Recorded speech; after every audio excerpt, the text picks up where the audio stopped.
Lakers. It was a good one, and really, the Clippers had the handle on this one the entire time. But you see here, the scene really opened. The Lakers, they got their championship rings, the priciest ones, might I add, in NBA history. But once the clock started, it was all Clippers rolling the whole way, 116 to 109. Oh, Paul George, that guy, remember last season? What had happened? Yeah, he scored 33 points last night. So, Max, are the Clippers the team that the Lakers need to be most worried about this season?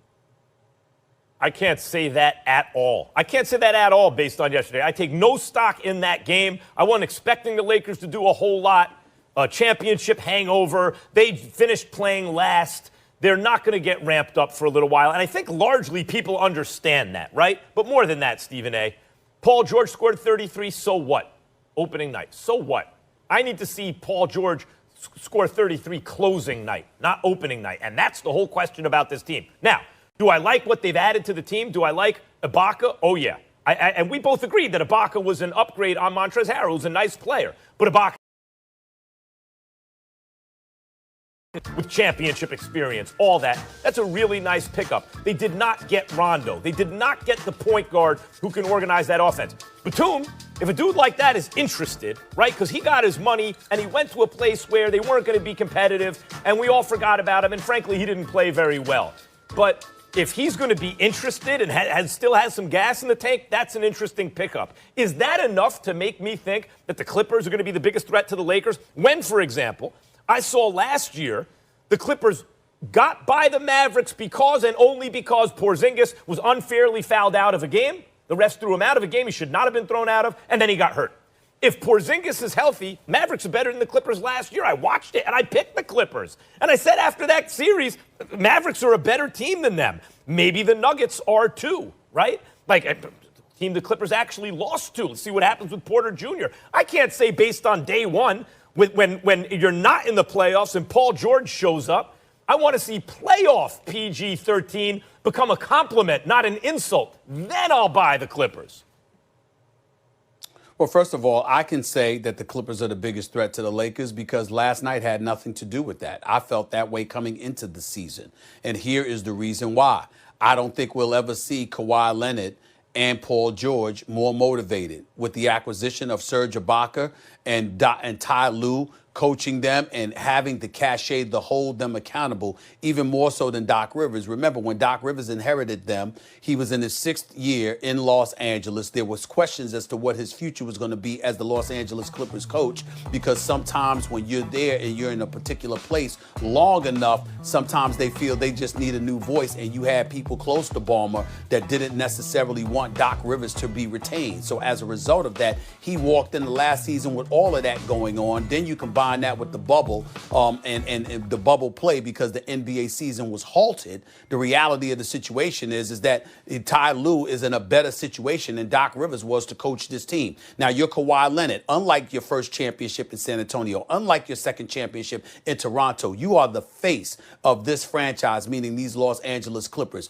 They mortgaged the farm in order to get you by giving you what you wanted in terms of acquiring Paul George. So as a result, it's not just Kawhi's responsibility. Paul George, to a degree, is also Kawhi Leonard's responsibility because you asked for all of this stuff. Well, they gave you all the pieces that you needed. What you gonna do about it? You're the one that had the commercial. You're the one that had the crown dangling from the mirror in your car. You're the one that put everybody on notice with your New Balance commercials that you had arrived, and it was a new day as a result that had arrived in Tinseltown, and then you came up short in the Game 7. Now, we can look at Paul George hitting the side of the backboard, which we all brought up, and we can't erase that. But he did drop 33 in Game 6. He did drop 26 in Game 5. It wasn't like he was a flat-out scrub, for crying out loud. He had a bad night in the Game 7, which is not excusable. But it was even worse for Kawhi Leonard because so much more was expected from him, and he was an absolute no-show. MIA, missing in action, couldn't be found, while Jamal Murray was giving him 40.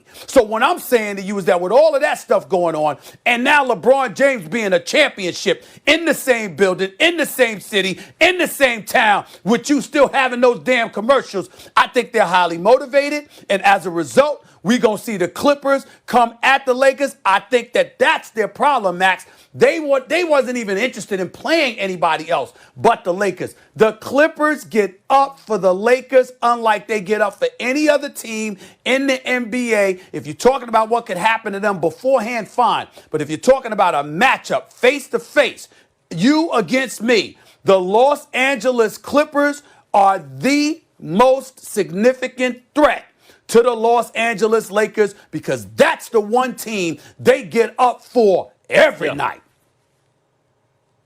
Well, I don't know that. I don't even know that that's true, that I would say that they present, like in a matchup, the biggest challenge for the Lakers. I'm very interested, for example, in our game tonight, the Suns and the Mavs, right? I know no Porzingis, but like teams like that, let's see what happens with those guys. Like, as you know, I like the Mavs as my sleeper, but you got to even watch a team like Phoenix. Phoenix is loaded. So I don't know that they match up, the Clippers match up best with the Lakers simply because of motivation. I like the Kennard pickup. Like Shamet for Kennard is kind of like the Seth Curry for Richardson trade, right? Like you're giving up maybe better shooting, although both, you know, obviously Kennard can also shoot. You're giving up better shooting for maybe a better player, a guy who's going to get more minutes. Like the Clippers did improve in the offseason, but I don't know to say enough to be better or more dangerous to the Lakers than, say, the Mavericks. When you think of the Mavs, if Porzingis stays healthy, when they're fully loaded, just think of Stephen A., the size and the shooting, where your point guard, basically, point forward, whatever, the guy bringing the ball up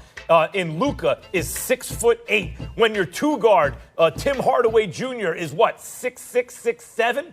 When you got guys like Dorian Finney-Smith who can defend and bomb from three. At least last year he was bombing from three at 6'7", 6'8", whatever he is. Maxi Kleber, same thing, can defend and shoot from the outside, 6'10", and then Porzingis at 7'3", who can do all those things too. That might be a tougher matchup for the Lakers and the guys you mentioned, or if Portis Jr. takes the next step. He's awful defensively. But if he even gets a little bit better there, but certainly he should be ascending offensively.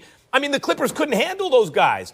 And by the way, the Lakers could, but that was still a team in its embryonic stages developing. What's going to happen this year if they actually come out as a more mature, better team with a legit third option? I don't know the Clippers are the toughest matchup for the Lakers just because they're motivated. I need to see Paul George perform under pressure, period. Well, if that's the case, I need well, to still see Porzingis a little bit left in healthier. the season. Can he last? As That's we have all a I'm lot saying. of things we By have the to way, see. the Still a Blazers long way to got go. deep. 71 games left in the season. Clippers making a statement last night, though. Guess what? In the third quarter alone, Kawhi and PG combined for as many points as the entire Lakers team. That was 24.